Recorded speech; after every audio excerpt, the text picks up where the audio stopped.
My passion for voting really stemmed from having gone through the 2016 election and being really aware that many of my peers were unable to vote, including myself. But there was that feeling of being lost, like what can we do to contribute to our socio-political landscape?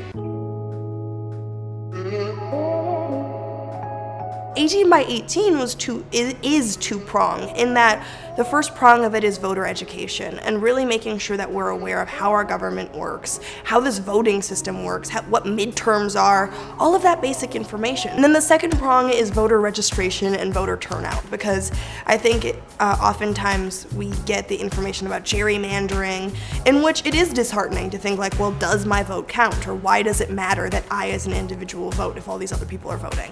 And I think just understanding how my generation votes and the fact that we aren't just one platform voters. We generally care about the world around us, and so we're voting for more than just our self-interest. And because of that, I think it's important that our opinion is reflected at the polls.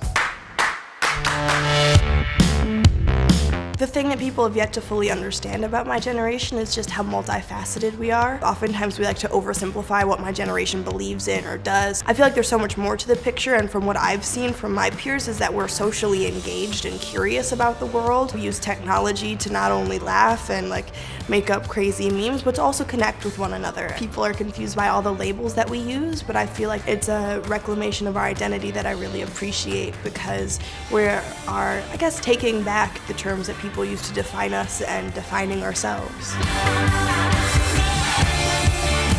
I love a creative challenge. I love the fact that Zoe from Blackish and Grownish is so different from who I am.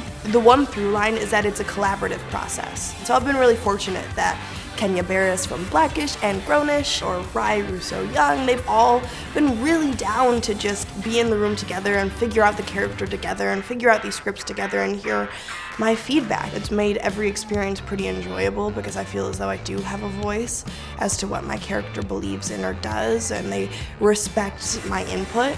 And there are times in which it's like, well, I can't speak to how my character reacts to a certain situation, because that's where it's important to have a differentiation between Yara and who I play on TV.